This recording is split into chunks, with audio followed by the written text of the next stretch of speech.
and a hearty welcome to the 5th BSG Women's Symposium.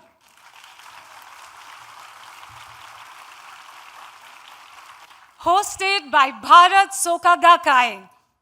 We extend a warm welcome to our distinguished dignitaries and esteemed guests and thank them for sparing their valuable time to be with us today. We also welcome our dearest fellow members of Bharat Soka Gakkai who have also joined us here today.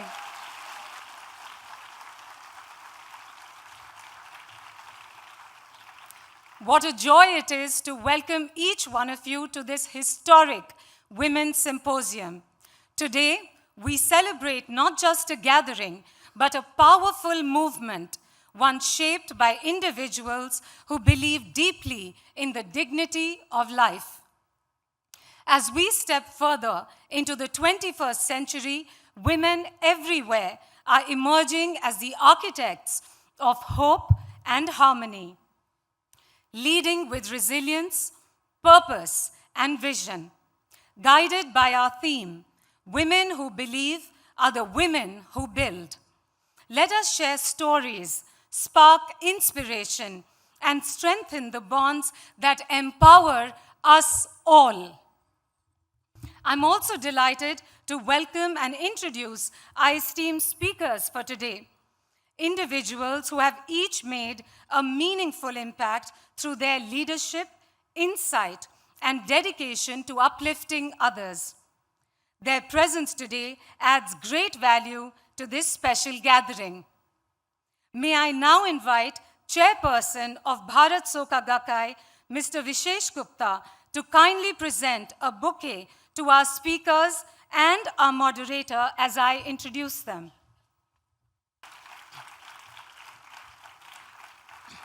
Our first panelist is Ms. Nandita Das, an actor, filmmaker, and social advocate.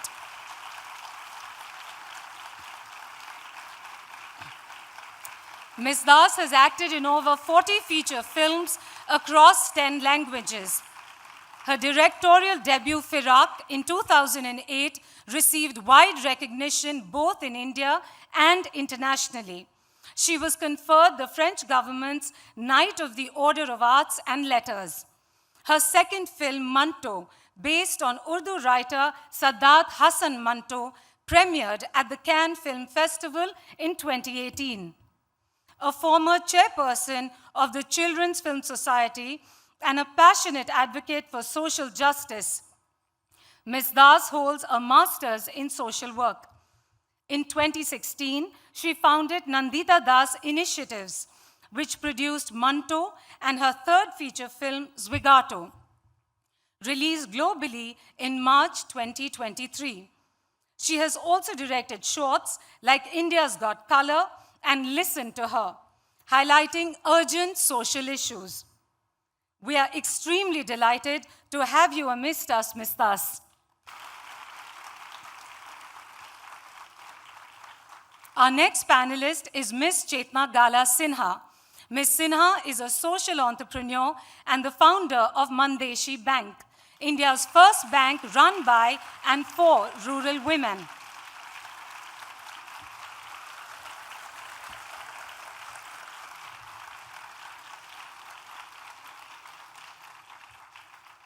And the Mandeshi Foundation, which together aim to empower women through financial inclusion and holistic development.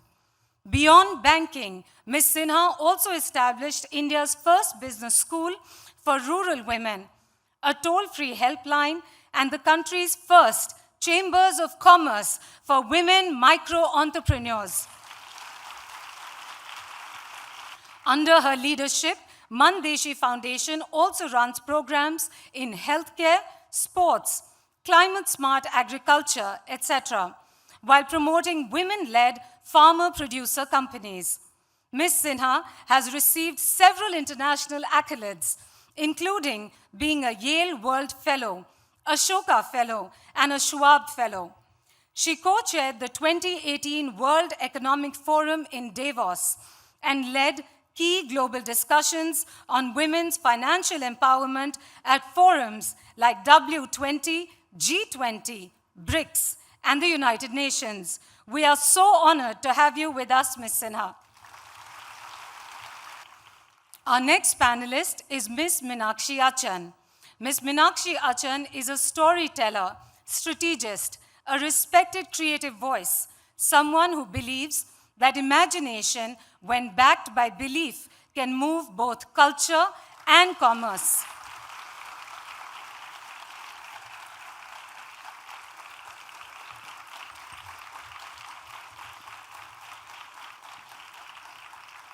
Over the past 3 decades, Ms. Achan has played a pivotal role in building some of India's biggest and most influential brands. Her work has helped shape campaigns that don't just sell, but stir emotion, spark pride, and shift culture. She has led award-winning initiatives that bring purpose to the workplace, championing diversity and inclusion, not just as buzzwords, but as powerful forces for creativity and change. From partnering with communities to amplify unheard voices to launching campaigns, Ms. Achan continues to create work that builds belief within teams, brands, and audiences. We are extremely pleased to have you with us today, Ms. Achan.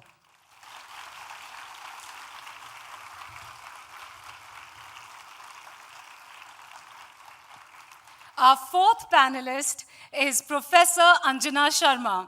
Professor Anjana Sharma is a distinguished academic.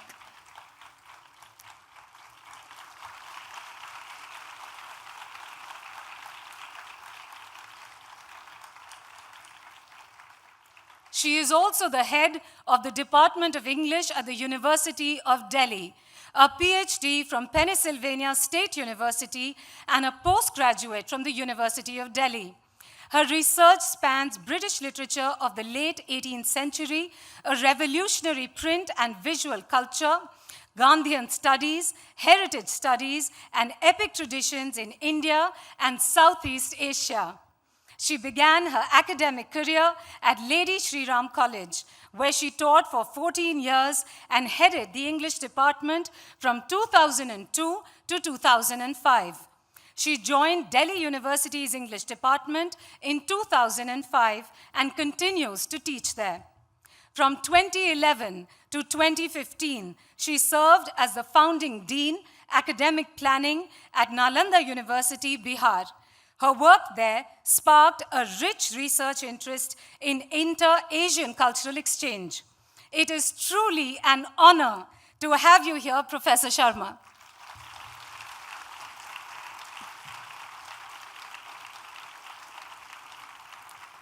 Ladies and gentlemen, let us once again welcome all our panelists with a huge round of applause.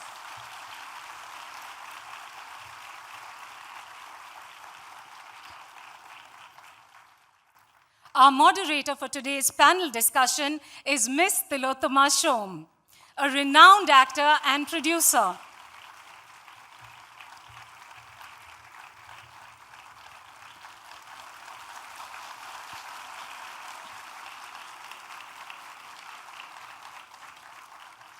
Ms. Tilotoma Shom is best known for her acclaimed portrayal of Alice in Meera Nair's Monsoon Wedding. She played a pivotal role as Deepa in director Florian Gallenberger's epic Shadows of Time, and appeared as Lara in Menika Das's Little Box of Sweet, and the list goes on.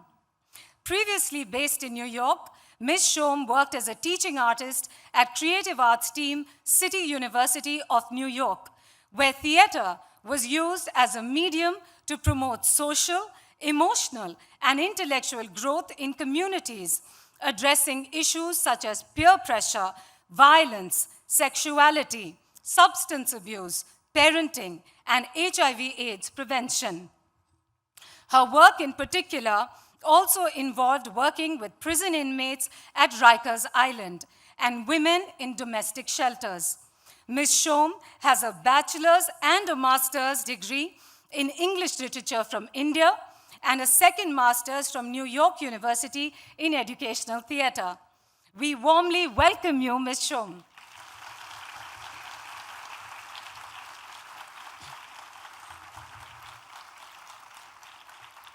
Thank you, everyone.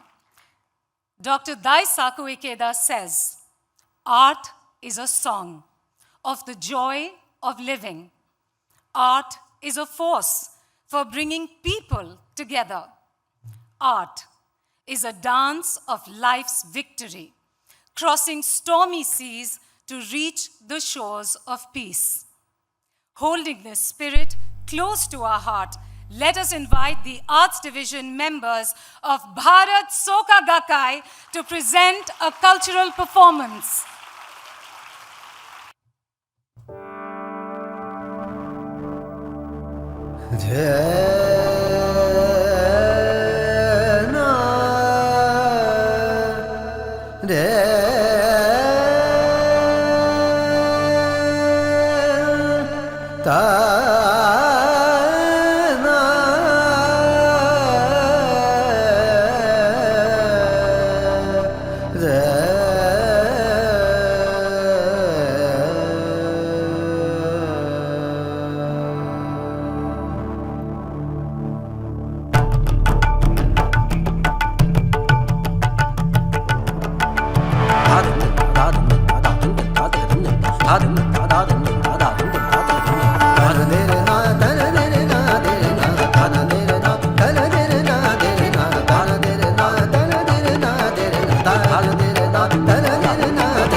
What a wonderful performance indeed. Wouldn't you agree?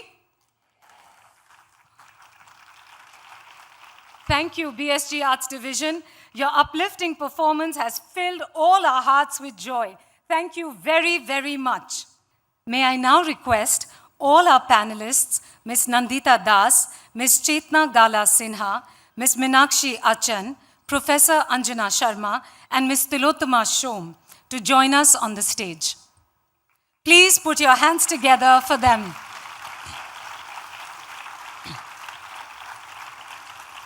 I request Director of Bharat Soka Gakkai, Ms. Rashi Ahuja, to share the inaugural address. Good evening, everyone. On behalf of Bharat Soka Gakkai, it is both an honor and a joy to welcome each and every one of you to the 5th BSG Women's Symposium. This year, for the very first time, we meet here in the vibrant city of Mumbai, a city that pulses with the energy of innovation, progress, and collective resilience.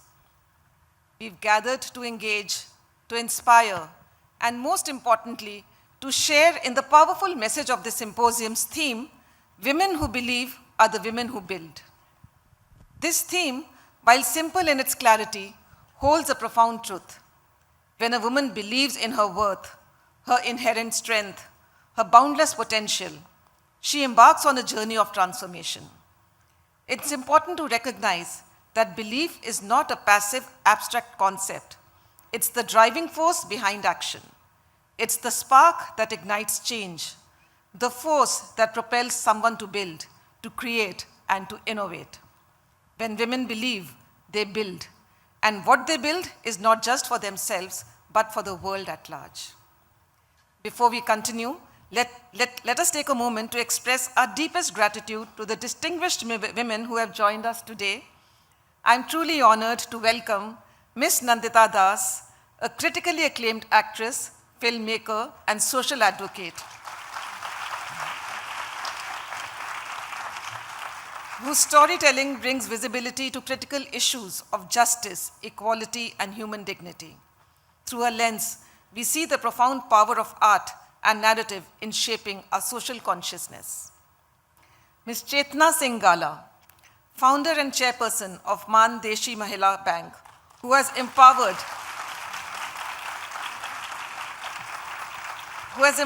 over 500,000 rural women by providing access to finance and entrepreneurship.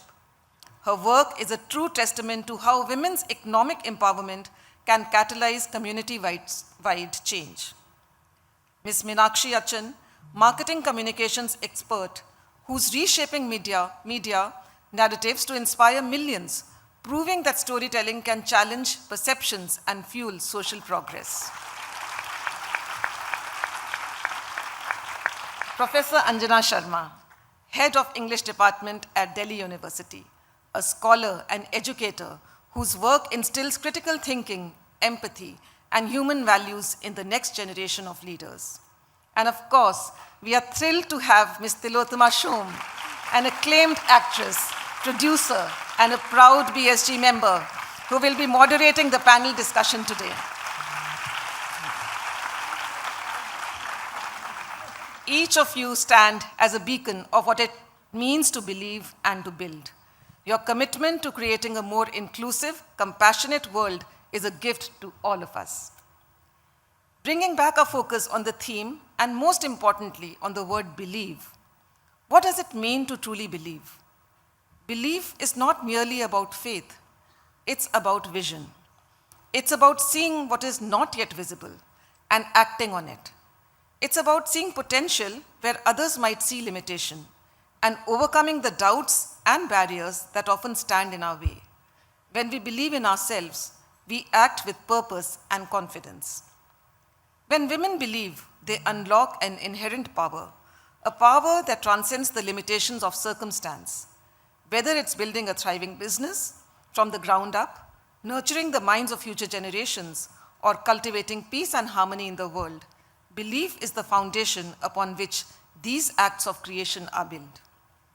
The transformative power of belief, particularly in women, is central to the teachings of Dr. Daisaku Ikeda, the global peace builder and founding president of Soka Gakkai International.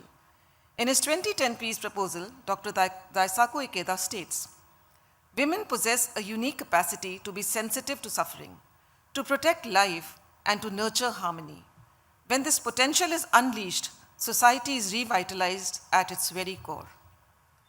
Dr. Ikeda often refers to women as the sun of the family and society. Just as the sun nourishes all life without discrimination, an empowered woman brings light, warmth, and resilience into every sphere she touches.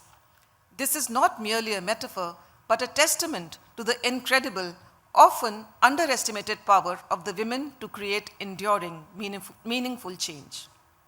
Today, as we engage in dialogue and share experiences, let us recognize that this symposium is not just a gathering, it is the beginning of many new journeys. Some of you may walk away with new ideas, others with new collaborators, and some may feel simply seen and heard. But whatever it is, we hope that by the end of today, you will feel more connected to your own purpose and more empowered to build a better tomorrow. At Bharat Soka Gakkai, we are committed to creating a culture of peace, one rooted in human dignity, dialogue, and empowerment. As we look towards 2030, our vision is clear: a world where every person has the opportunity to shine, where women lead the change, and where compassion and inclusivity form the bedrock of society. This vision cannot be realized without the leadership of women. This is why today's symposium is so crucial. It is a collective step towards building a culture of peace, one believing heart at a time. Let me leave you with this thought. When women believe, they do not simply rise, they raise the world with them. They raise communities, they raise generations, they raise the standard of what's possible. I am myself determined to live my life based on these empowering words from my mentor, Dr. Daisaku Ikeda. I quote, "May you live in such a way that others will say, 'She is a woman who, though ordinary, somehow stands out and has a beautiful story to tell.'" Thank you once again, and welcome to the 5th BSG Women's Symposium. Together, let's make today a day of transformation. Thank you.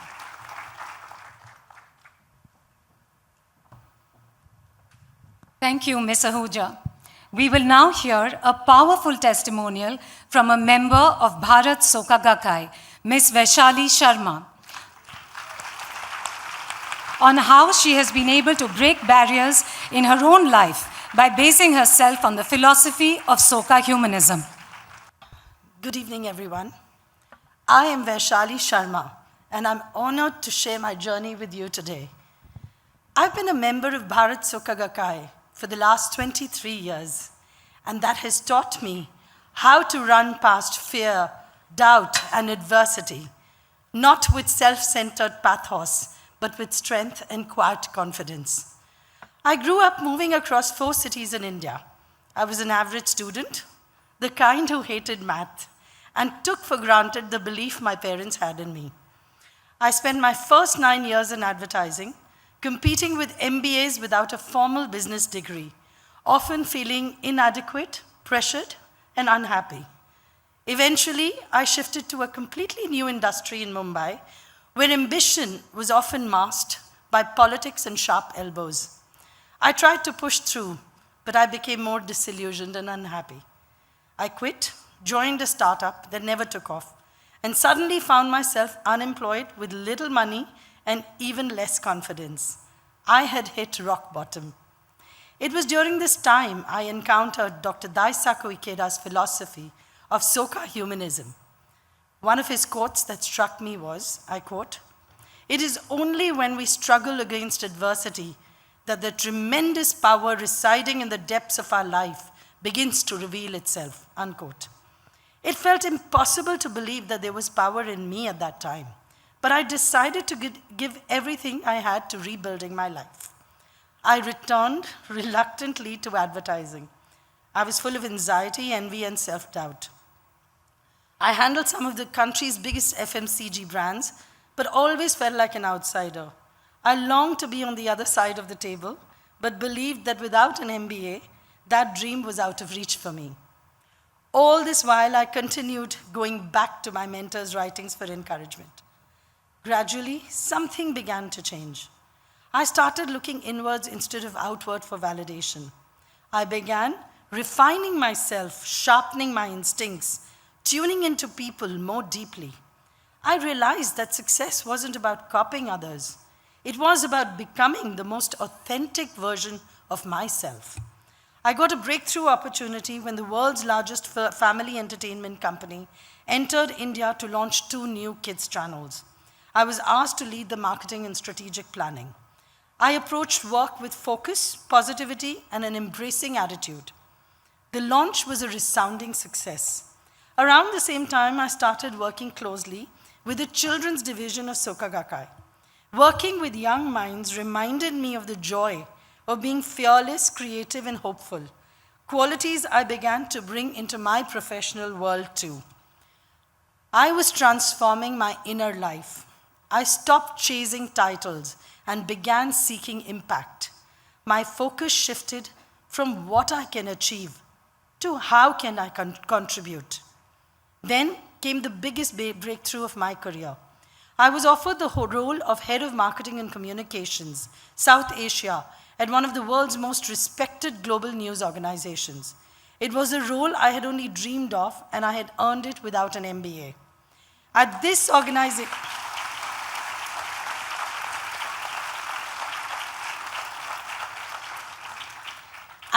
organization, I led meaningful campaigns across South Asia, which gave me the chance to tell powerful, empathetic stories about other countries.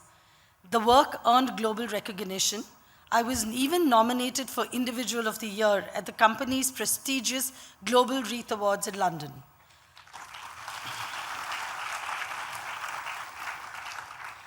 I was finally doing the kind of work I had always dreamed of: strategic, purposeful, and human-centric. And then, just like that, it ended. Due to a global recession, I lost the job I loved. But I didn't spiral. I focused on building a strong financial foundation and refused to let fear dictate my choices. Soon after, I joined a large media and entertainment network. Ironically, the role involved leading the marketing for the IPL, India's most high-energy sports property. I had zero knowledge of sports, but I had an idea: to use sport as a platform for unity and joy. We launched a campaign called Ek India Happy Wala, celebrating oneness in a divided world. From there, I led more campaigns, infusing every project with a humanistic spirit. Even during the pandemic, I saw my role not just as a marketer, but as a disciple of Daisaku Ikeda, someone responsible for spreading hope in the workplace. And then life came full circle. In 2023, I was appointed president of a non-profit educational society in Chandigarh, an institution founded by my grandfather and built by my father.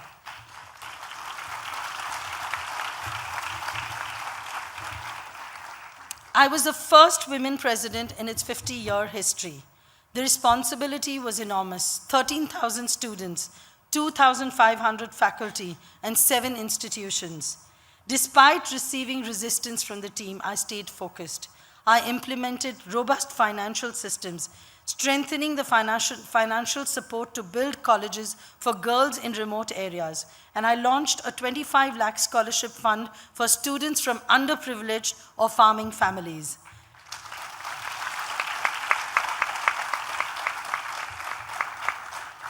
We also partnered to support SDG-based exhibitions and campaigns for youth empowerment.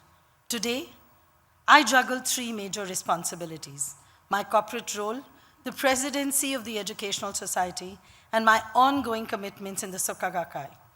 It is hectic, but I've never felt more aligned with my purpose. One thing I strongly believe is, whether we start from a place of privilege or pain, with a degree or without one, what matters is our determination to rise, rebuild, and create value.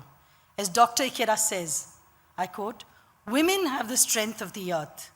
When the earth moves, everything is affected," unquote. I'm determined to keep moving the earth. Thank you.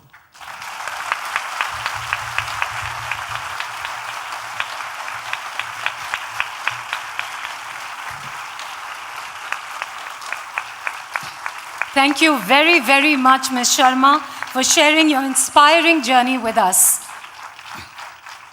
Coming to the most essential part of today's symposium, we will now have a panel discussion with our esteemed panelists on the theme of today's symposium: Women who believe are the women who build. I request Ms. Tilotama Shom to moderate the discussion. Thank you, Pravishi. Good evening, everybody. And thank you, all of you. I feel really privileged to be doing this, and I'm really excited. And Nandita, because you're looking at me, I'm going to start with you. So Nandita, I was 17 years old when I read these words by Daisaku Ikeda: "True success or failure in life will not be apparent until you reach your 40s or 50s. I was 17 when I read this. Now, this is in stark contrast to our industry, which forces women to vanish after a certain age. What do you do to power through an industry that is so ageist and so externally driven? Yeah. I was looking at you because you're my friend as well. You know, you just don't be part of the game, you don't play the game. If you see my work, I've always been on the periphery of the industry, and by choice. I actually never wanted to be an actor or a filmmaker or to do anything to do with films, so I literally stumbled upon it. And I did my master's in social work, I was working in an NGO, and slowly, because of the opportunities I was getting as a public person, I was being called to talk at various forums, and I used to think, when I actually did the work, nobody called me. And now that I've done a few films, I'm being invited to talk about various things. But I saw it as an opportunity to talk about things that I really deeply cared for. And one is constantly reflecting. And you're right, 40s, 50s, women just become invisible. They start vanishing. I get roles to play mother of a 35, 40-year-old man, you know. I mean, I'm like, really? I could have been if I had a child marriage, or I could easily have a child of 25, 30. I'm a late mother, so my child is still 14, and who keeps me nice and young. But it's not just in the industry. In society, the anxiety that we are inducing about how we look, it's a burden that none of us are being able to escape. It's a matter of degrees. You know, I might look at people and say, oh my God, that kind of obsession is crazy. And, you know, I might see myself as being less obsessed. But then, am I truly free of those pressures? You know, I'm having a hair fall, I'm worrying about it. I'm like, oh my God, my wrinkles. I'm not going to a dermatologist. I'm not doing anything about it because it's the 11th important thing in my life, and I barely can do 5. So it's very low down on my priority. But, you know, the burden of that, and especially in an industry that celebrates how you look more than anything else. And it's not even beautiful. Those adjectives are gone out of our vocabulary. Now it's about grooming and packaging and looking sexy and appealing, and look at all the advertisements. I mean, I'm sure there is a struggle there. You're from the advertising world as well, and the lady who inspiringly really inspired us, where are you? I don't know, Mrs. Sharma, who spoke so beautifully. You know, it's all around us, whether it's magazines, whether it's hoardings, whether it's films, whether it's television. There is a prototype of what a woman should look like. And this pressure of all of us wanting or having to fit into it is completely unrealistic. Nothing is telling us that just celebrate who you are, or don't even think about it. Why should we be burdened by that? All of us are much more than what we look, but we are never told that. So I think you just have to believe, that's the word for today, that you truly have to have deep convictions that you are really more than that, you are more than that. Every one of us is. So I think then that frees you from that burden. So the noise will always be there. You know, when you have deep convictions, then you don't struggle. You don't fight with yourself, because the convictions give you that courage. So there is no temptation, there is no, you know, that battle inside is thankfully not there. But once in a while we are human, we get a little anxious, and then we have to reset ourselves. Thank you. Thank you. In fact, the women in your films are free from these burdens, thankfully. So at least, if not in the real world, you've created a space in a fictional world where women can look at these women that you've written. And, yeah, you know, try to create those characters Yeah. that are real women, and Yes. you know, who are much more, like I said, who are much more than what they look. Yeah. And I've had the privilege of having Tilottama in my film. She did a wonderful cameo, but a very powerful story in Manto. So Thank you. Thank you for making me a part of your film and of your life. I really, really admire you, and thank you for being who you are. thank you. Ditto. Thank you. We should stop. Chetna ma'am, I want to ask you. Mandeshi Mahila Bank was India's very first bank for and by rural women. But in 1996, there's a catch here. In 1996, when your first application for establishing the bank was rejected by the RBI on grounds that some of the promoting members were non-literate, how did you hold on to your belief? So it's very interesting. I mean, I do feel that when you want to hold on your belief, there is a lot of things goes on around you, right? And your studies there. But in my experience, I saw that when I mean, born and raised in Mumbai, and I joined Gandhian organization and decided to work in countryside in the villages. And when I saw these women who have never been to the school, no degree, no travel, and they would come like, we don't have water, and so we need that. Then they would come like no electricity connection in the villages, so they'll come those days. Even now it's not very different, but yeah, and then I was really surprised when the street vendor, women who is doing a business of blacksmith, comes and said that I want to do savings. And the obvious question was, you don't have even a house to stay, but you want to do saving. My city education told me to ask a question like, do you have even money to save? But these women and this woman actually was so insistent that I want to have a tarpaulin sheet to cover my family. In summer, we have a more than 48 degrees Celsius, and I'm staying with my children on the street. So that whole, that I want to save for my family, and banks are not opening the account. That made them to come together that, okay, if banks are not opening the account, she's not asking for any money, no subsidy, no grant, but I want an opportunity to save my money at a safe place. That's what she was asking, right? And that also, if you all are denied, then women said that that idea came, why can't we set up the bank for us?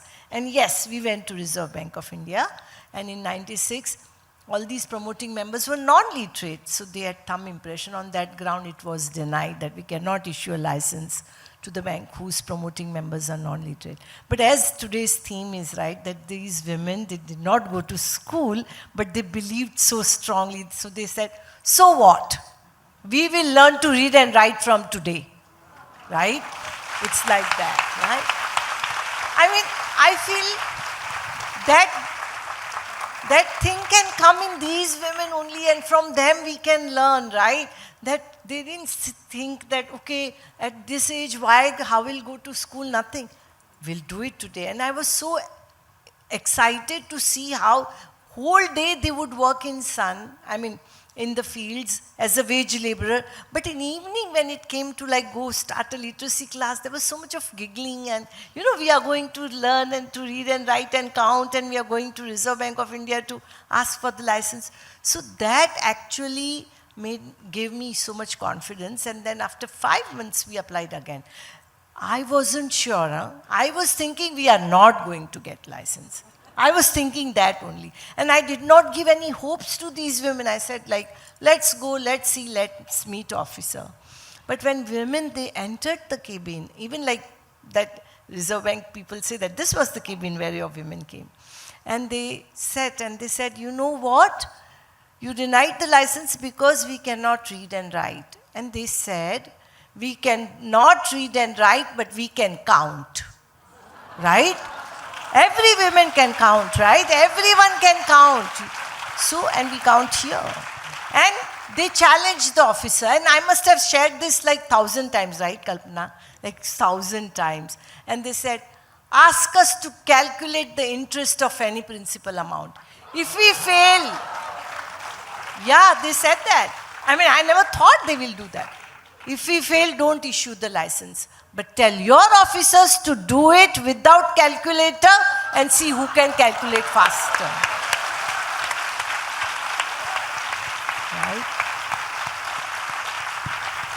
So these are the women who believe and they can build, and these are the women who are my teachers now. So I'm so proud that, whatever I didn't learn, what a very big list was given with the introduction, the lessons and the wisdom which I learned from these women was that what were they saying when we got the banking lessons? In fact, what was the indication? Indication was that they had an idea, they believed that never give poor solutions to poor people. They are smart, right? They are smart. So they are using digital banking, digital wallet without school. And I'm so proud that today we have been able to, these women together, started with 15 women, have been able to impact 1 million women. Thank you. Gosh. So incredible. Thank you. Yeah, it really is very, very humbling. And so are you, ma'am. I just want to share with everybody here, I want to thank everybody for braving the wonderful monsoon in Bombay and coming here. But ma'am has traveled for 6 hours from Satara to be with all of us here today. No, it's just the next time I want to complain about moving around in Bombay, I will remember this evening. So thank you very much. Meenakshi, you have thrived and continue to create value in the corporate world, which is very male-dominated. How did you learn to stand your ground and stay in the game?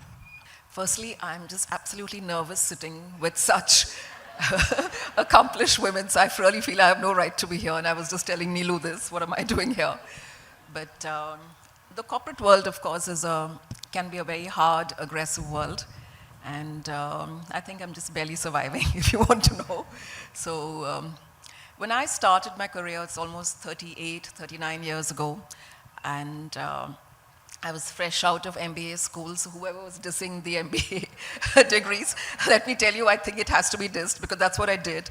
My father had kind of forced me at that point of time to either become a doctor or an engineer. I thought an MBA was easier. So I went to IIM Bangalore, and I came out of it, and I stole my certificates and threw it in the Arabian Sea, and I said, I want to be a creative person, and therefore I became a writer at Ogilvy, I think 38 years ago. And so, as a young person who was just starting out, and there were very few women at that time, and when you walked into a client's room, it's largely men, and a lot of them didn't even look at you. They pretended you didn't exist, and looked at not into your eyes, if at all. They accidentally passed your, if you're sitting around. But I guess over a period of time, you realize that what you say is what matters. The value you add to the table is what matters. You have to be a voice on the table. You just can't keep quiet and get invisibilized. So it's so important to choose yourself at that point of time and actually speak up and say what you feel like. Because there are enough voices who try and drown you at that point of time. And they also see you as, okay, you're a woman, maybe you don't have anything to say in a banking client meeting, for example, if it's a banker, or if anything which is, McDowell's, for example, it's an alcohol brand, and alcohol beverages. And out there, they didn't have any women at all. So when you went in there and spoke to them about rum or whiskey, or you went to a car client and you spoke authoritatively about something, you don't really have them place any value of what you're saying. But I think over a period of time, you realize that you just have to ignore all those voices and all the doubts which they have, and you can't start doubting yourself. So their doubts can't become yours, no matter what. So that's one thing. But it's also about, considering that we are on the topic of belief, to also understand who you are yourself. So the moment you understand your strengths and, what works for you, what doesn't work for you, and then just make sure that is what you focus on, And I think over a period of time, you realize in the corporate world, the color of money is not necessarily gendered, right? It's not blue or green or yellow. So eventually, that's what matters. And then it's just a question of how are you adding value? How are you really raising the game at any meeting that you are? But yeah, it's been hard and it's been long. But I think you have to just stay curious find new ways to, invent yourself, reinvent yourself constantly. And like you talked about digital banking and all of that, AI is the new big thing everybody's talking about. So I've got absolute FOMO. I'm trying to figure out now how do I stay afloat in this world. Thank you. I think you will. And did you say 39 years? I can see 30 more. I'm almost 60, so yeah. We didn't hear that.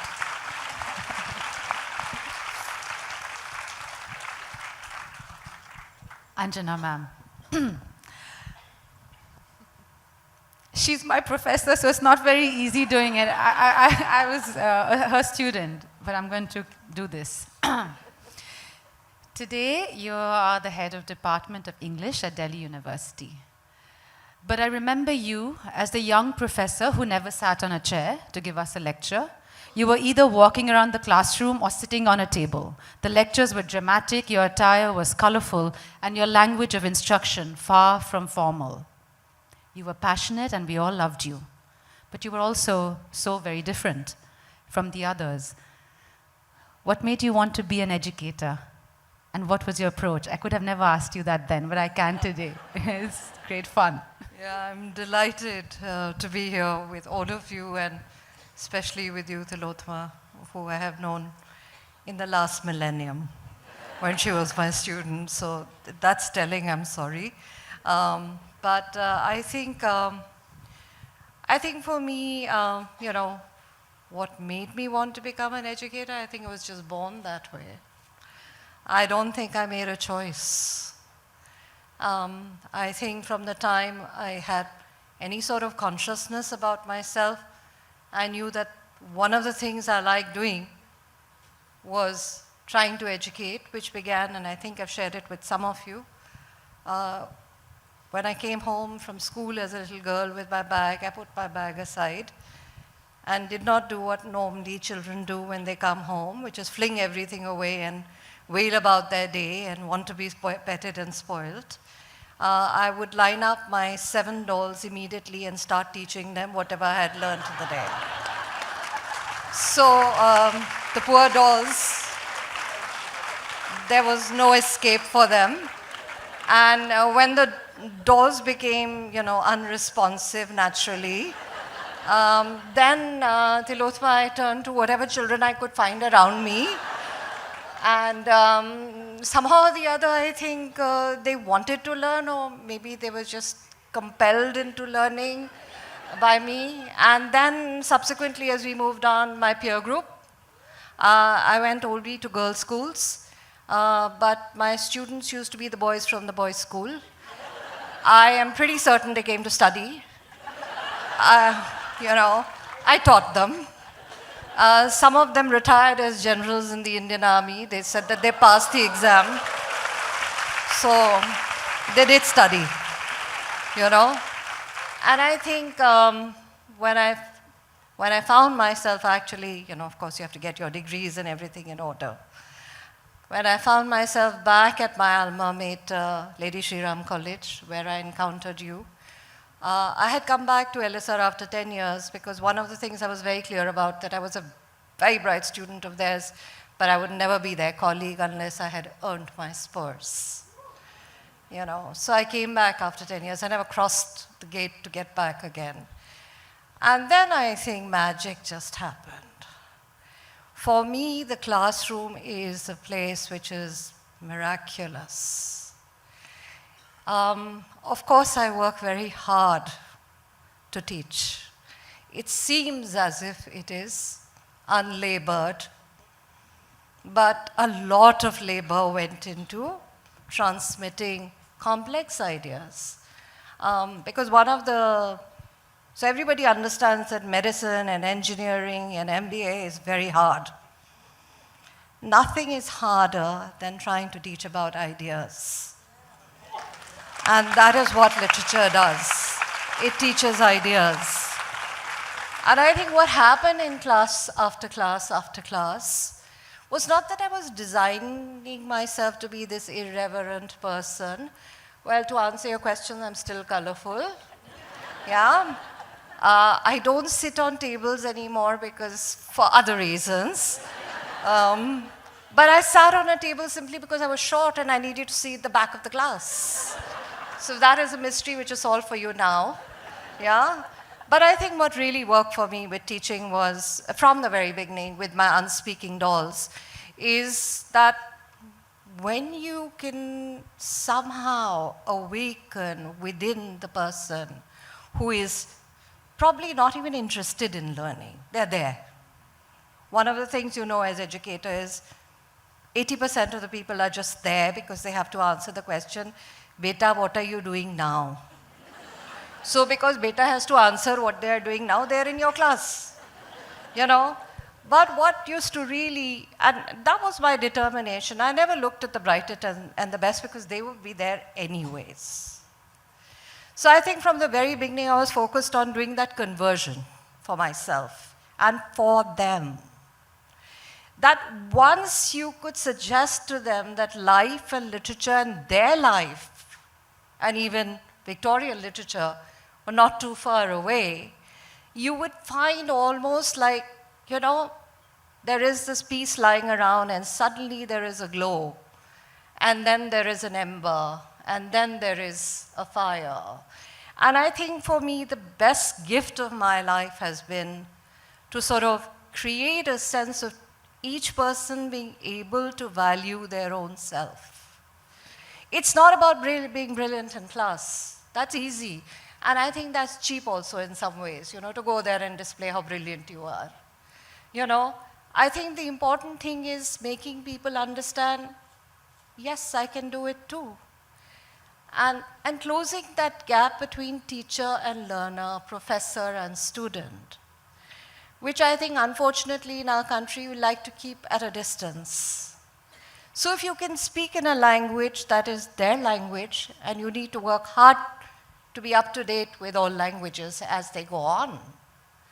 So you are relevant not only in terms of your academic endeavors, you're also relevant because they are surprised that you know about the things that interest them. And I think that is the bond that has always worked. And just watching people, you know, because at Delhi University we get students from diverse places. A lot of them are coming from less empowered spaces. And Delhi city can be very, very, you know, frightening for these kind of people. So to build that kind of confidence in their own mind and their own capabilities, I think the great mission or purpose or gift that my life has been given. Thank you.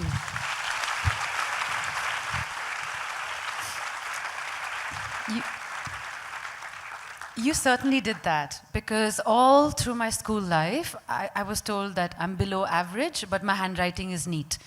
And that was my only saving grace. And then I came into college, and so the association, when as a young person you're constantly bracketed whether you are brilliant or average or below average, and your sense of self naturally gravitates towards that definition, and then all your actions kind of serve that definition.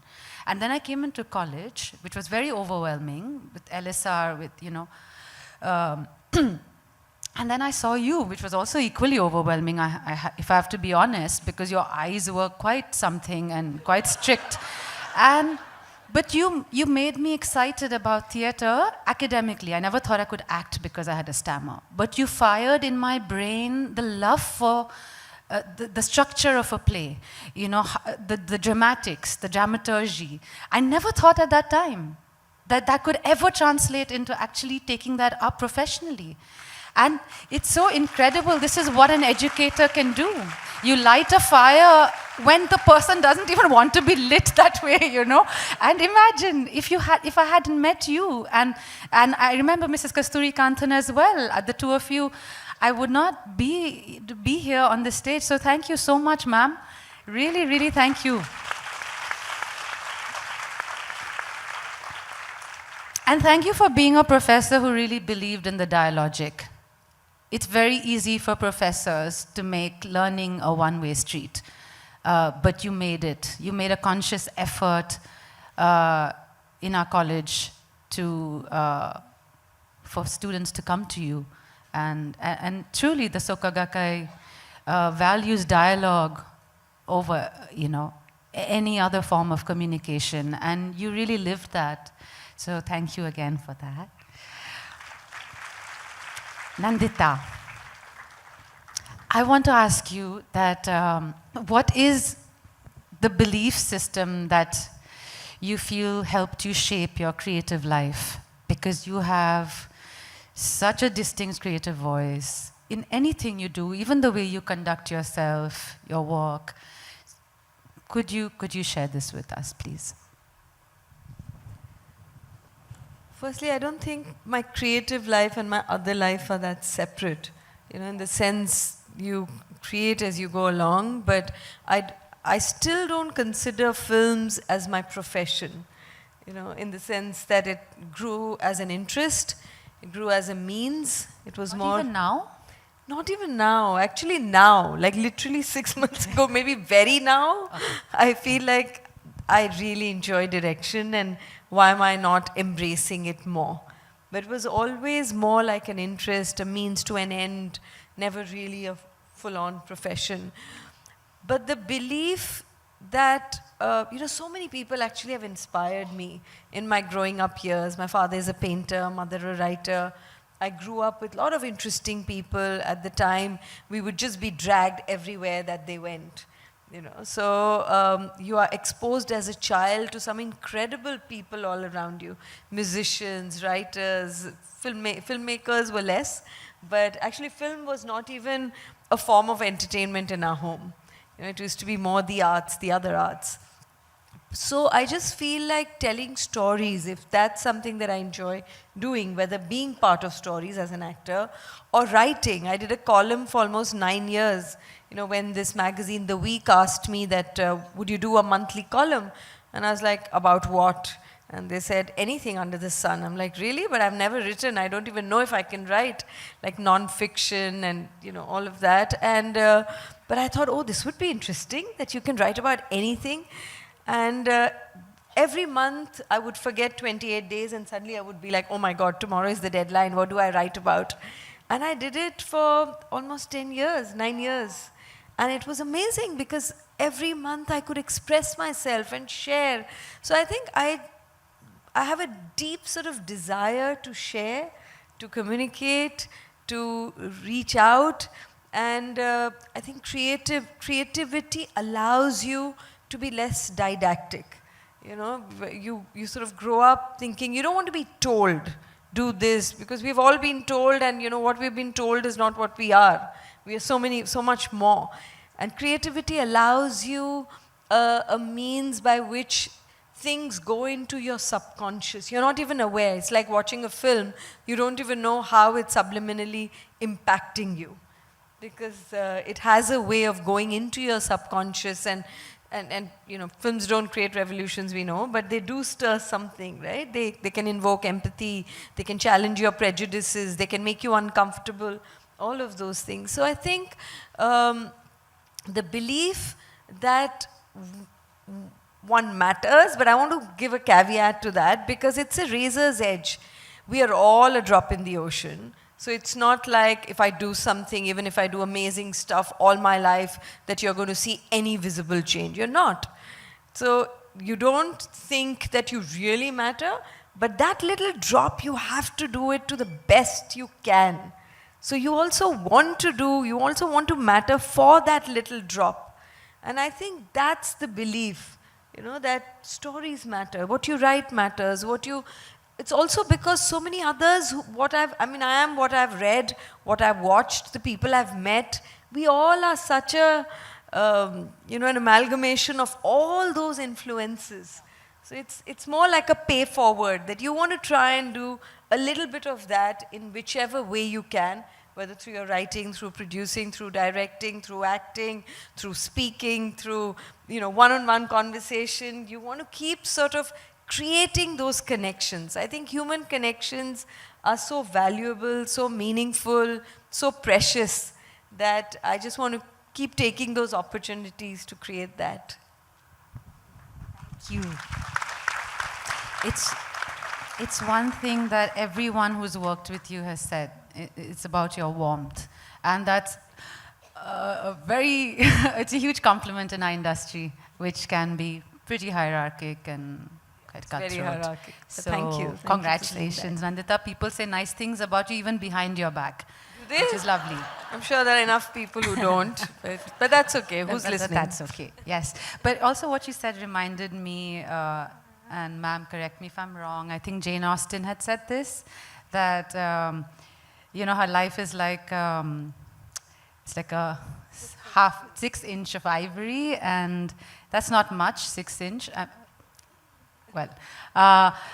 And she would carve as finely on it as possible. And I think you told us this in class. And it's really stayed. And when Nandita talked about that one drop, but that one drop, I mean, an ocean is made with just many such one drops. But when you can create a drop so exquisite as this, and as Jane Austen's sense of awareness that while she may be in England writing about a character who is in India, and may not know what's happening there, yet she wrote the world that she knew with such, you know, such depth and such intricacy that, you know, we studied it years later. So, thank you. Thank you. I think everyone here, like, you know, they've shared their journey. I think it's really about keeping your authentic self intact. And sometimes it becomes difficult because of all the noise. But I think those who are really authentic, again, you really don't fight it. You just keep at it and keep doing what you believe in. And then it becomes your nature. So you're not struggling. I'm sure that's how, you know, like a great educator that you are, and we've been listening to it, it probably just flows. You don't have to try and be an authentic teacher. You know, so, and like yourself. Now we're again going to go ditto. So before that, please move on. So, Chetna ma'am, can you share a key encounter that you had? I'm sure you've had many. In your work with women in rural India, that was very transformative for you. Because we are here to share our stories so that, you know, we can go back home and... Sure. Actually, I was like, you know, feeling like keep on listening to you so much, Nandita. You know, once I was sitting in the bank and one lady came and she said that I want a loan to repay loan of moneylender which I have taken. And so, yeah, I'm a member and I will become a member and give me loan. And so our team started like, you know, what is your name? And she said that my name is Nakusa. I had heard this name first time at that time. But then she did mention that I'm doing the work of digging the well and I want to repay moneylender loan. And then I also want to buy a property. And I felt like, how will she buy the property, right? But anyway, we got the details. And I mean, when I went home, I asked my husband, because मुझे इतना मराठी नहीं आता था उस वक्त. So I asked कि there is a lady who came in the bank and she said, my name is Nakusa. So then he said that, okay, next day she is going to come to fill up the papers and all. You ask her. He didn't reply me like, why? So ask her that why your name is Nakusa. So then next day when she came, I said, why Nakusa? So she said, like, Nakusa means Nako Asleli, which means unwanted, right? So I was really shocked. And then she said that I am Nakusa because I am a sixth daughter of my father. And because of that, my father left my mother. And so I've always stayed on the street I grew up that way. And so anyway, she took the loan, she repaid, then once she came with a very big amount, asking a loan, and she said, I want to take a loan for 165,000 rupees. And it was a very big amount for, like, you know, at that time, for her also and for bank. And then she said, I want to buy a property. I want to buy a land in my name. And so everybody was very like, okay, we would give loan and all that was going on. When she bought the property, it was some of our team members said that maybe you want to change the name. And she said, no, I want to keep it. I want my name on that property, Nakusa, so that whoever was around there when I was born, they will know that today I have bought the property and I'm owner of that property. You know, it was so much learning from that lady that then we decided, actually, she was the person who we thought that, you know, we should have a business school for rural women because they have very different vision, they have very different dreams, and they are like women who believe they build, right? So then we started Mandeshi Udyogini after that and designed that course, that how women who have never been to the school can read their property papers, how they can. So that was the whole, I mean, that was really transformative in our work, that how we do. And yeah, so that was, Nakusa was the very, very different experience. Thank you. Thank you so much for sharing that. I think these divisions between man, woman, one country, another country, these divisions are so narrow-minded and lead us to nothing. And it's really, I think, one of the most violent acts that somehow doesn't gain the status of being violent when you create these divisions between men and women, that she was made to feel unwanted because she is a woman, and that she was born as a woman. And a sixth daughter to the father, right? That was the reason, sixth daughter. I mean, what a lucky father to have had 6 women, and we know what women can do. He could have had the earth move for him 6 times, right? He could have had 6 Vaishali Sharmas sharing,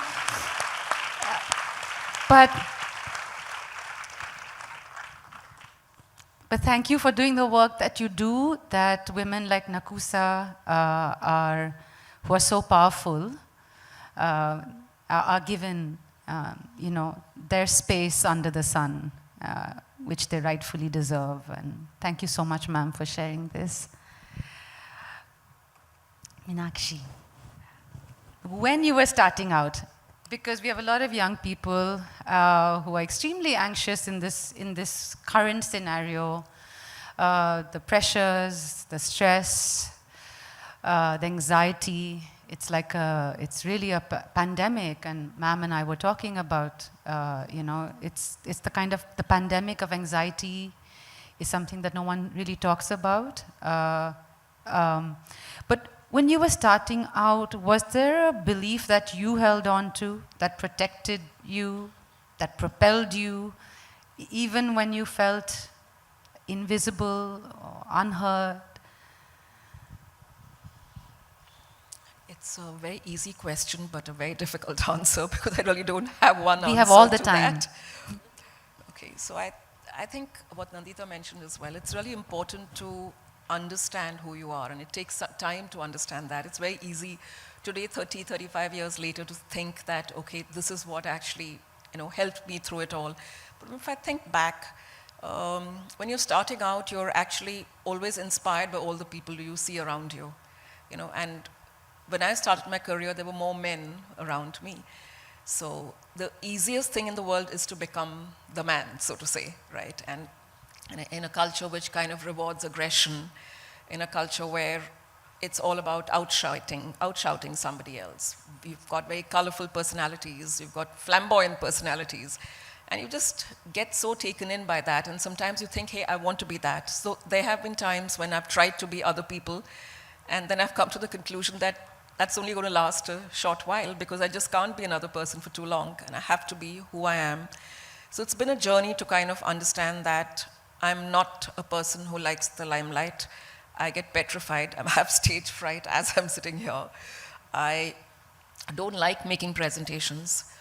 There are a lot of things which I don't want to do.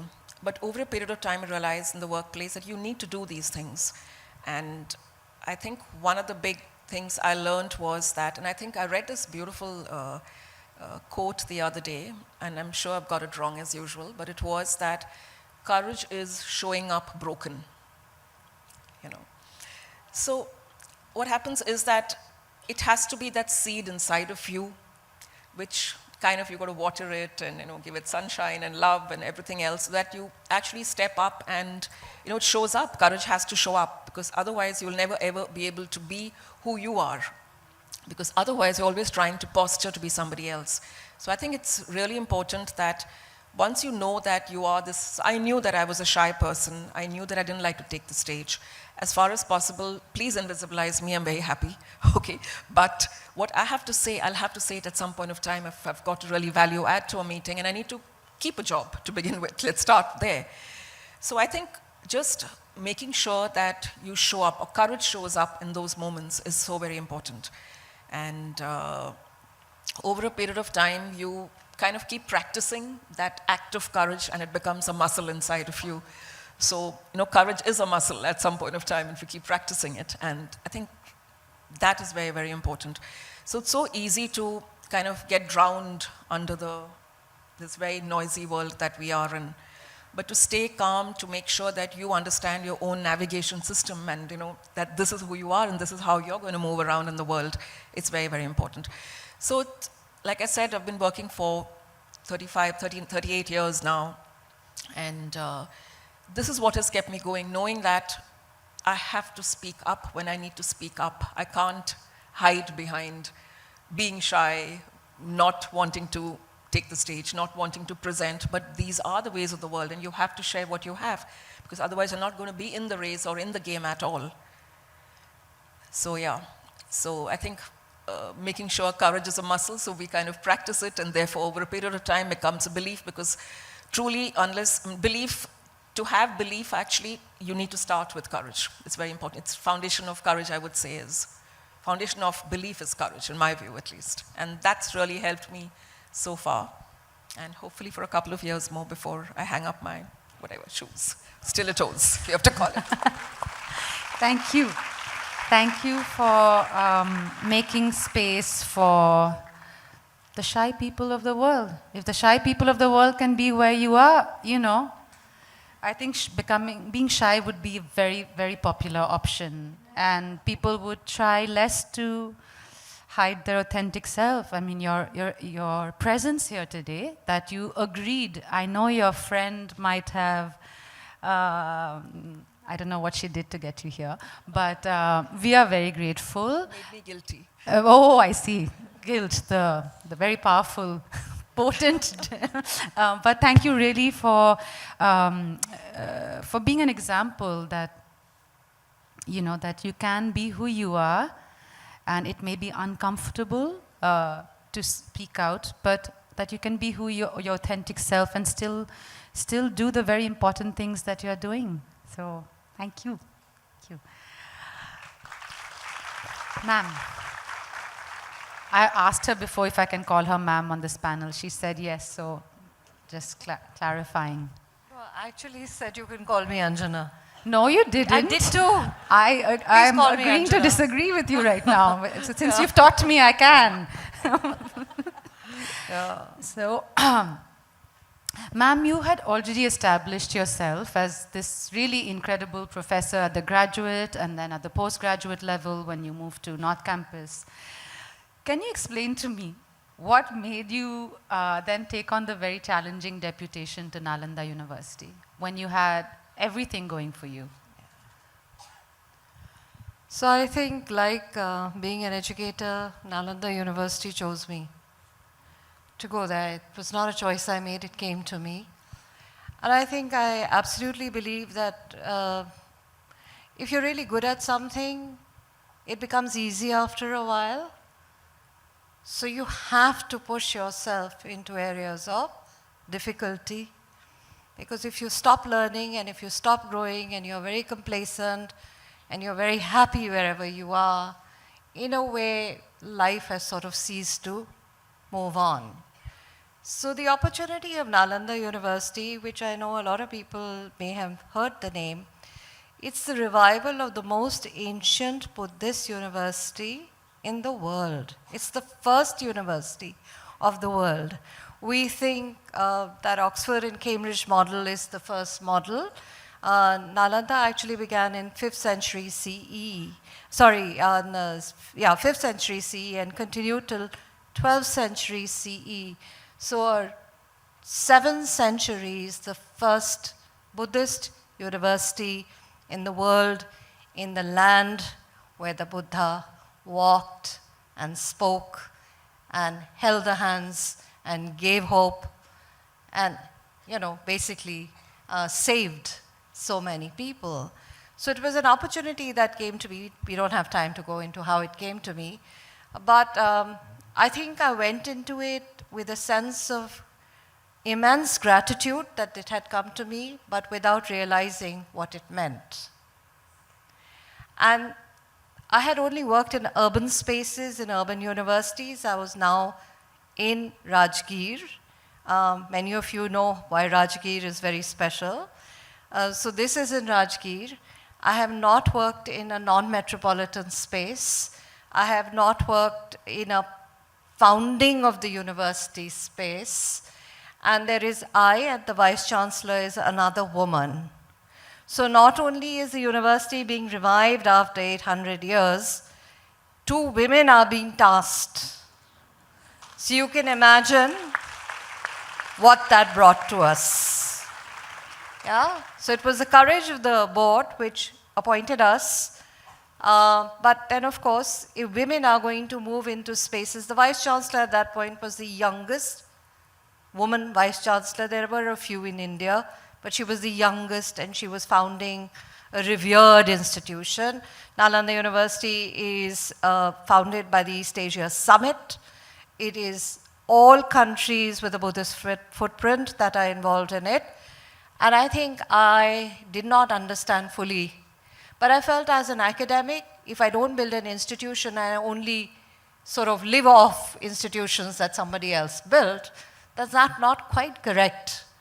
So I think it was a very challenging time. There was, in this kind of big project, a lot of things that you have to deal with on a daily basis, including the fact that you're women who wear saris and you're going into these spaces. But I think what turned for us is that, and for me and for the Vice-Chancellor is, after a while, they stopped seeing women in saris. They stopped seeing women who were absolutely determined to build the university against a series of challenges that were posed sometimes on an hourly, certainly on a daily basis.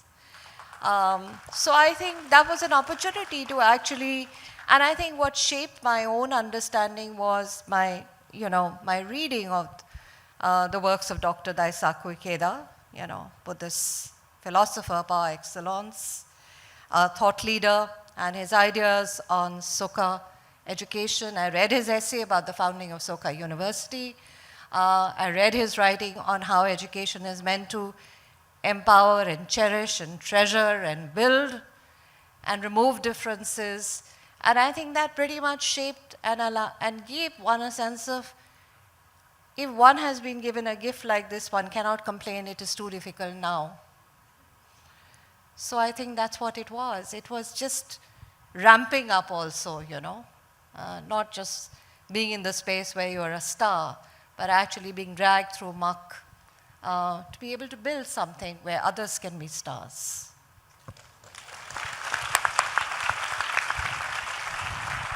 Thank you so much, ma'am. Are we done? Yes. Are we? Okay, then. I see. So then should we open it up for Q&A? Gosh, I had so many more questions to ask of you guys. Okay, but thank you so much. Thank you so much for your answers. And now the floor is open to questions. I would like to extend our heartfelt thanks to each of our distinguished panelists for sharing their valuable insights and inspiring us today.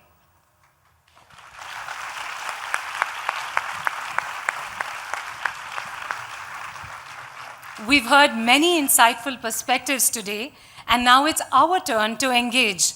So if members of the audience have any questions for any of our speakers, please come forward in the 2 aisles where our volunteers will provide you the mic. Please share your name, who your question is addressed to, followed by your question. Thank you.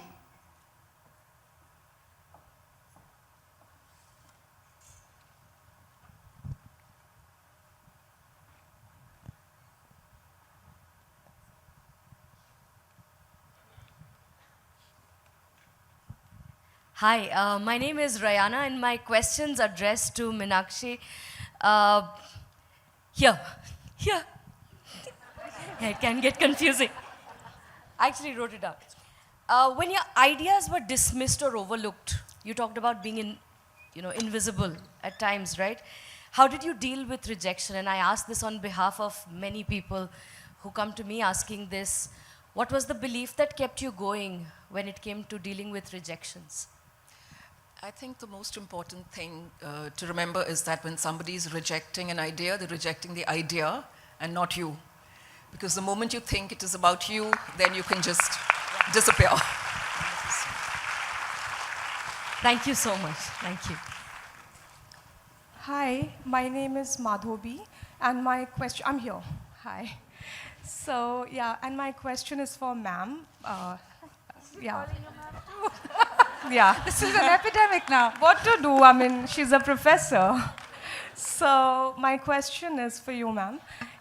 Thank you so much for encouraging us with the way you spoke. After so long, I just remembered the teachers who taught me and encouraged me back then. My question is for you, and I have been an extremely below average student, and I didn't score well. I wanted to study literature. I could not because I didn't score well. What would you say to people in society who do not score well, or maybe they want to study a certain subject? How would you encourage them to walk into that path? Yeah, pretty much. So maybe I'll answer your question slightly obliquely, because if you're a literature student and I'm a literature professor, we know we don't speak in the usual ways, yeah? So I'll actually like to share an example. You are talking about wanting to study literature, not scoring well. I'd actually like to turn to my own career in terms of encouragement. So if there was a watershed moment in my career, it was when the policy of including disabled students into regular integrated classes came into being. And the first disabled, as in visually challenged student that I met was a young girl who had come from Banaras, who had learnt Hindi before that, but wanted to study English, and she got into English at a very daunting place, which is Lady Shri Ram College. Yeah?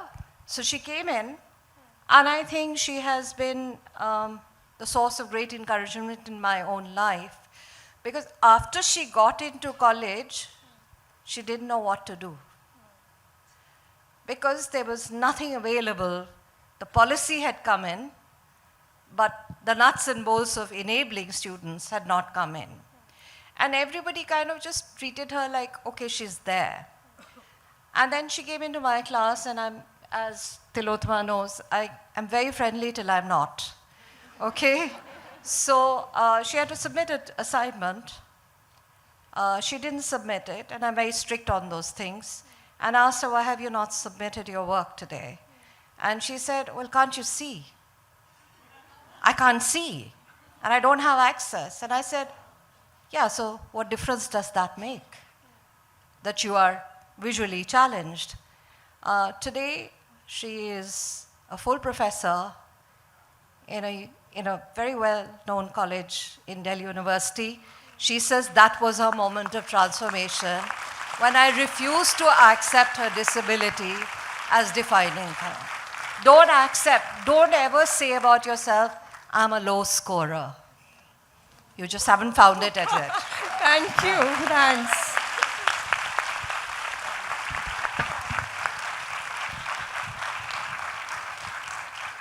Hi, I'm Kahini Arte Merchant. In fact, Nandita, I'm a friend of your dad's. We've traveled a lot of the world together. Yeah. No, it's audible. Just keep it closer, please. Okay, sorry. Sorry, not used to a mic. So I'm a friend of your father's, Nandita, and this question is for you. Sure. So you were just talking about how you've been on the periphery, sort of, and only very recently you feel like you're, part of the industry. So just a quick question. You've always sort of swum against the tide. So when people criticize you or they, label you for the work that you do, how do you stay strong and how do you even not become angry or bitter? That's my question. Thank you. Yeah, I mean, right from the beginning, not just people who criticize me, but even my well-wishers would often tell me, why don't you do more commercial stuff? Then even the stuff that you're doing, more people will watch it. But I probably would be a different person then. So for me to preserve the person I am, and we've talked a lot about just being who we are, and I was remembering, is it an Oscar Wilde? Now we are all looking at you for quotes. Is it an Oscar Wilde quote that be yourself because everyone else is taken? Yes. Yeah. So I think it was more about just sort of being yourself, and often, I'm labeled as, oh, she does all these serious, messagey, festival films. There are different words which are almost sort of meant in a derogatory way. Yeah, but because we come with this preconceived notion, you don't allow the film to speak for itself. And actually a good film is the one that touches the mind and the heart naturally, right? Without sort of intellectualizing. And if you see my films, they're quite accessible. So sometimes it used to bother me because it sort of stops people from watching it just because they're coming with so much of preconceived notion. But again, it's your conviction. I like to tell a story. I can only tell it my way anyway. When people say, oh, but you could have done this, oh, you could have made a feel-good film. There was something more dramatic. Sometimes people want more drama. Our industry is such that our mainstream films are all about drama. And here I'm trying to explore the nuances of something. So sometimes people read my script and say, but there's no drama.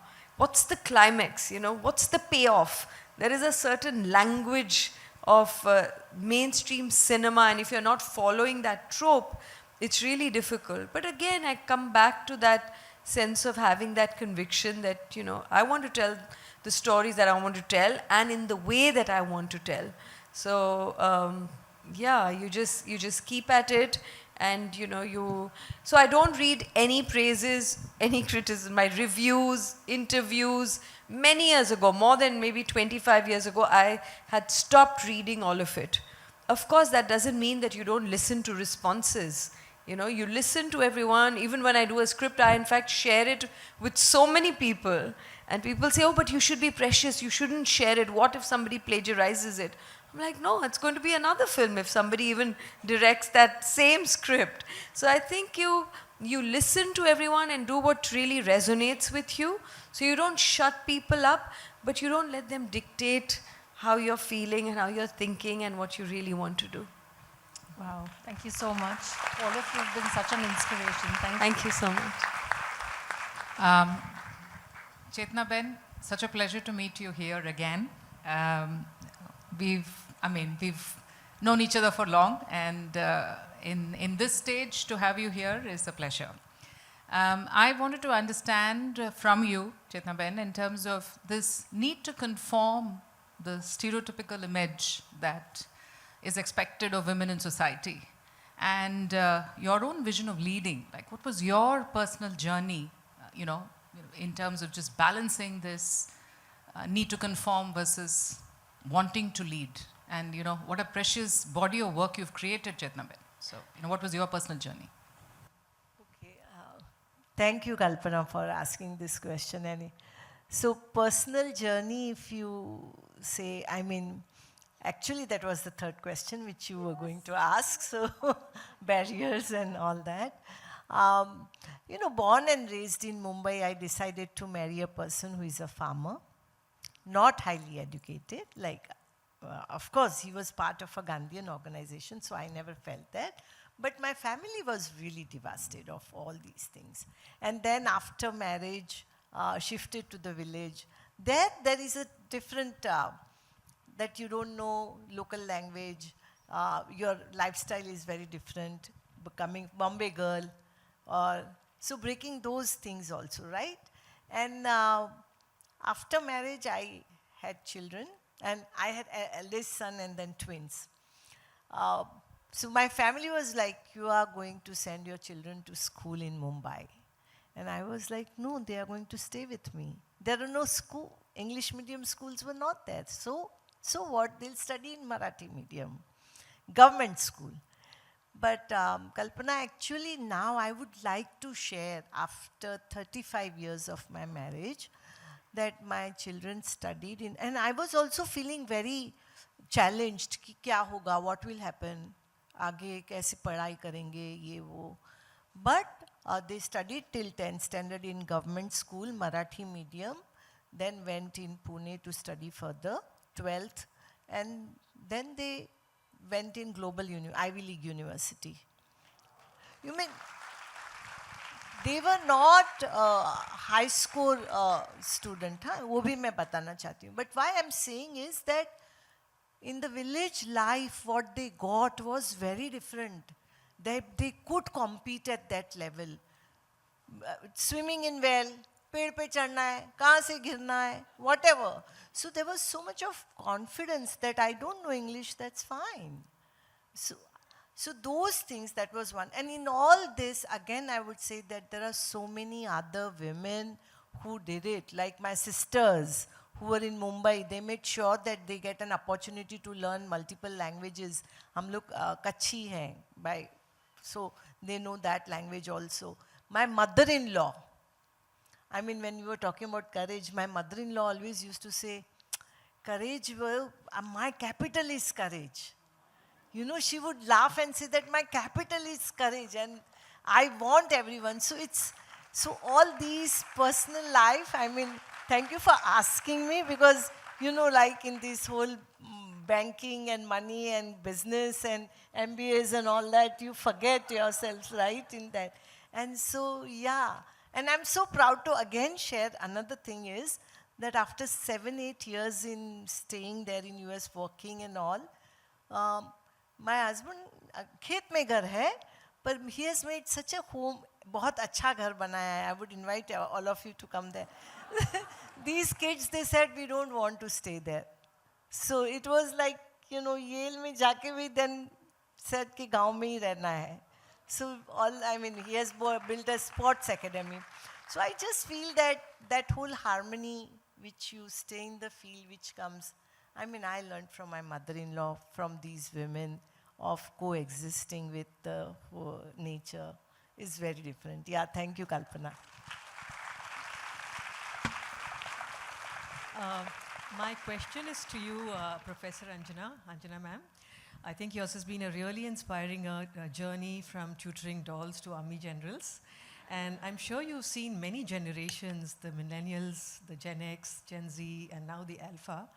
And do you think that, like the way society says, that the younger generation is really rude, reckless, a lot of times very disrespectful, do you think that they judge the older generation? And how do you think that we can balance this gap between the older and the younger generation?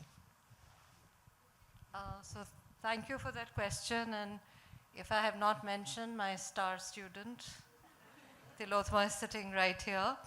But I think the important thing is to understand is, see, the generation gap is as old as time, right? When we were young, our parents thought we were really reckless and rude and irresponsible. So I think that is part of how intergenerational narratives. However, having said that, I will say that, yes, there has been an acceleration now, you know? And you do not expect a certain level of courtesy. In fact, it is better not to expect it, because then you are not taken aback when it is not offered to you. So you retrain yourself, okay? But I think the other thing that I'd like to say is that we can't blame the younger generation. They're living in a very fragmented world. They're terribly frightened. And I think we have to listen beyond their anger to their fear. Because what may sound as anger is actually coming from a place of deep uncertainty. Because especially post the pandemic and through the pandemic, the youth have suffered. So I think it's not about naming, this, that, and the other. And I think one of the virtues as older people, whether educators or whoever we are, with the younger people in our environment, is we have to develop a great capacity to listen without judgment. If they feel you're not judging them, they will actually tell you what is frightening them. Otherwise, all you're going to hear is very bad behavior, articulated in very poor language. So I think we should all start listening a little bit more. Yeah? Thank you so much.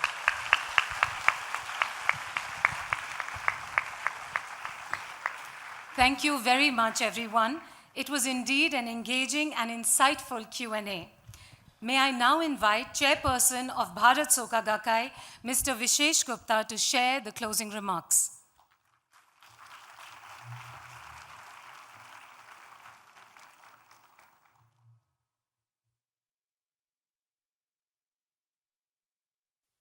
Very good evening, everyone. So before I say anything, I want to admit that in today's Women's Symposium, very difficult for me to stand and give closing remarks. I can feel a lot of energy in the room. Is it woman energy? I think it's human energy. So first of all, my heartiest congratulations to everyone for today's symposium. Women who believe are the women who can build. And I was speaking to Nandita before the symposium started, and I told her that probably we can complete this title by saying that women who believe are the women who build a better world, a better society. And she agreed with me. So a big thank you to all our brilliant panelists, our wonderful moderator, and our highly, highly engaged audience. Thank you so much. So today in the audience, we have guests, we have people from the media, and we have members of Bharat Soka Gakkai. So thank you very much for coming today. Once again, a big round of applause. So while I was watching and listening to each one of you, I was remembering the words of Mr. Jose Toda, the second president of the Soka Gakkai. And he said that my wish is that I should be born a woman in my next life. All of you remember, those who are from BSG? And this was very incredible, very unusual. But today when I listened to all of you, I felt that he must be having some similar emotion in his heart, when he said this. So thank you for coming today and, sharing your life journey and your belief system with us. Thank you very much. And if I can take the liberty of sharing some key takeaways I had from each one of you as you spoke in the last 1 hour, is that okay? So one common thing I felt is that you all have a lot of passion for what you have done. And maybe you started with no agenda, and that helped. And that is why you are so successful. So that is one major takeaway I have from all the 4 of them, rather I would say 5 of you. And the second thing is that, like Nandita, you said that don't be part of the game, don't play the game. I think that really struck me very deeply. And you also said that you should keep your authentic self intact. I think that is important. And also how creativity can awaken your subconscious. So these are few things I remembered from whatever you shared today. I also want to share, and I'm sure the members from BSG would know this. There is a concept of cherry, peach, plum in Buddhism. And it says that though these are different, but they have their own way to shine. They have their own brilliance. So cherry need not become plum, and plum need not become cherry. So I think that is what you meant by authentic self. Is that right? Then Chetna ji, you talked about the bank, RBI refusal, and they said we can read and write, but if we can't read and write, we can count, and we can count without calculator. I think that was very amazing. And this is how these women became your teachers. Wow, this is so great. Such a wonderful statement. And then you shared the story of Nakusa, which was very, very enlightening. The unwanted girl who built a house. So thanks to her that you opened a business school in the village. And so much we have learned from this particular story. It's not a story, it's life. So it's so wonderful. Meenakshi, working in male-dominated world, you talked about courage showing up broken. I think this was a very strong sentiment you spoke about, and how courage becomes a foundation for belief, which is the topic of today's symposium.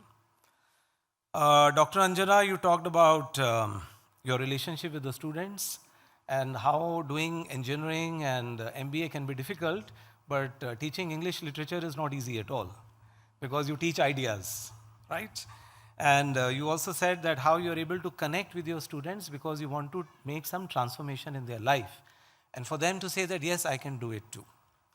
And you talked about Nalanda, and you said that how you wanted to work in an area where you're not the star, but you are making stars.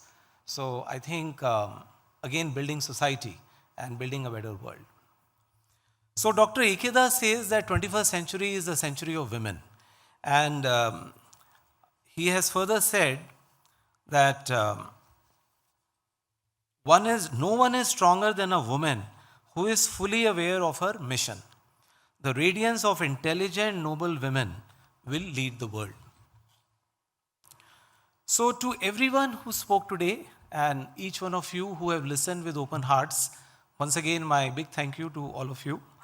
And also I feel that together we can move forward and, as I said, create a better world and a better society. Thank you and have a wonderful evening. Thank you, Mr. Gupta. I once again request Mr. Vishesh Gupta to present the mementos to our distinguished guests. Our charismatic panelist, Ms. Nandita Das.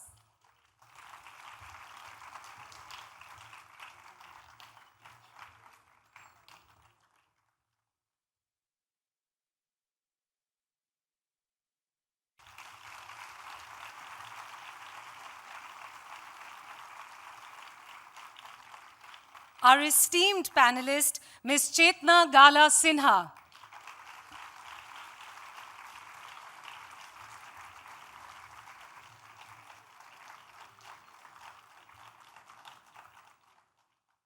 Our dynamic panelist, Ms. Meenakshi Achan.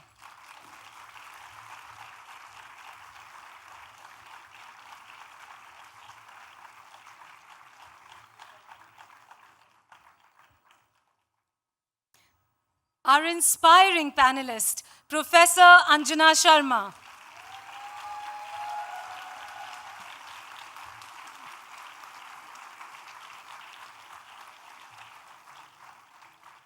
And our wonderful moderator, Ms. Tilottama Shom.